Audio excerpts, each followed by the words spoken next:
ইব্রাহিম সালাম বললেন সামি'না ফাতা ইয়াযকুরুহুম ইউকালু লাহু ইব্রাহিম। আল্লাহু আকবার। ইব্রাহিম সালামের বাবারা, তার অনুসারীরা বললেন, আমরা ওই যুবককে দেবমূর্তিগুলো সম্পর্কে আলোচনা করতে শুনেছি। অবশ্যই আমাদের ওই দেবতাকে, আমাদের খোদাকে ওই ইব্রাহিম নামের যুবকটি ভেঙে টুকরা টুকরা করে দিয়েছে। আল্লাহু আকবার। তারা বললেন, ক্বালু ফাতু বিহি আলা আয়ুনান নাসি লাআল্লাহুম ইয়াশহাদুন।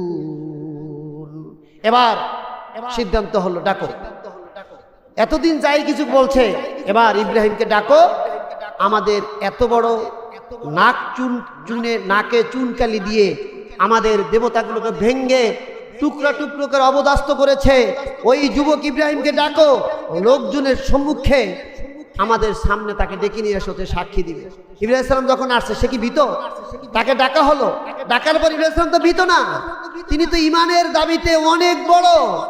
তার ইমান তো ছোটখাটো ইমান, আমাদের মতো না, অনেক বড় ইমান, যে ইমানের কাছে পৃথিবীর কেউ তাকে টলাতে পারে না। যে ইমান, এত বড় ইমান। তিনি বললেন, ক্বালু আনতা ফাআলতা হাযা বিআলিহাতিনা ইয়া ইব্রাহিম।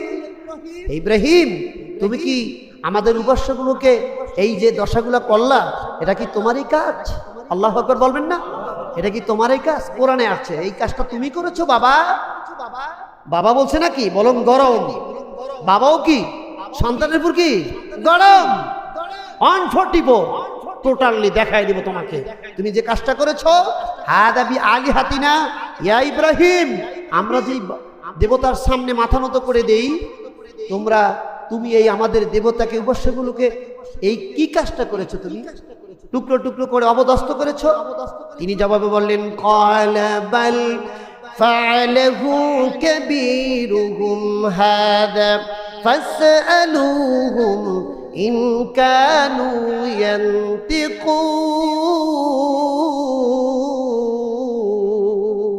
আল্লাহু আকবার।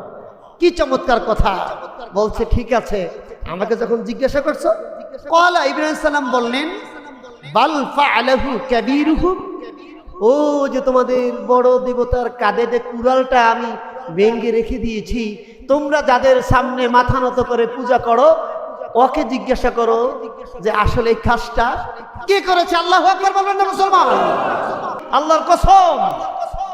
পিছনে আইসেই মেলায় পাঠায় দিয়ে, বাপ দাদাকে পাঠায় দিয়ে বলছে, আল্লাহর কসম করে বলছি, আল্লাহর শপথ করে বলছি, কি লা আকিদান্না আসনামাকুম, আমি অবশ্যই ওই আসনাম মানে তাদের প্রতিপালক, যারা ইবাদত করত, প্রতিমাগুলো নিয়ে আমি চিন্তা করব। তারা যখন পশ্চাতে চলে যাবে, তখন আমি এই প্রতিমাগুলো নিয়ে চিন্তা করব যে আসলে প্রতিমাগুলো, আসলে যে ওরা যে পূজা করে আমার বাপ দাদা, এটা সঠিক কিনা। আমি প্রতিমাগুলোর উপরে রিসার্চ, গবেষণা চালাবো।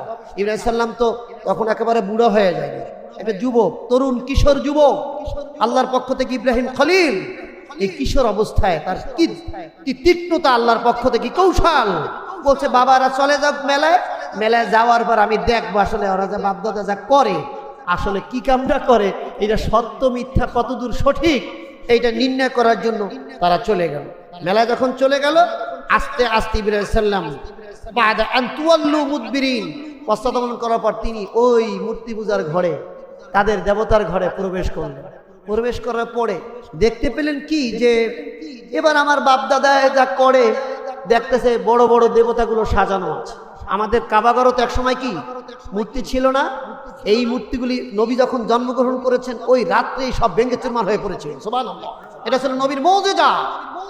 অন্ধকারকে আলোকিত করার প্রথম ধাপ আল্লাহর নবী, আমাদের নবী সম্রাট মুহাম্মদ রাসূলুল্লাহ সাল্লাল্লাহু আলাইহি সাল্লাম জমিনে আসার সাথে সাথে মায়ের গর্ভ থেকে ওই কাবাগরের 60টি মূর্তিগুলো সব ভেঙে এই জমিনে লুটিয়ে পড়েছিল। সুবহানাল্লাহ। এটা মুসলমানদের জন্য বড় ধরনের একটা শক্তি, ইমানি শক্তি। মুসলমানের বড় অস্ত্র কলেমা আর হালাল লুজি থাকে, আর কলেমা পরে সকল প্যালেস ক্ষেপণাস্ত্র সব ধ্বংস হয়ে যাবে ইমানের কাছে। সুবহানাল্লাহ। মুসলমানের অস্ত্র লাগে না গুলি দিতে, গুলি সেটা পরের কথা, কিন্তু মুসলমানের প্রথম শক্তি হলো হালাল লুজিক হয়ে এক কলেমার মন্ত্র নিয়ে যদি সঠিকভাবে ইস্তেকামাত থাকতে পারে, ওই কলেমার প্রতিধ্বনিতে মুসলমানের সামনে বাতিল চুরমার হয়ে পালিয়ে যায়। এটাই সত্য। সুবহানাল্লাহ। 750 বছর এই ইন্ডিয়া মুসলমানরা শাসন করেছে। সভাপতি সাহেব, আমাদের চেয়ারম্যান সাহেব না, 750 বছর, তার মানে 800 বছর পুরা পাক ভারত উপমহাদেশে মুসলমানরা শাসন করেছেন। ইতিহাসে নাই একটা মুসলমানের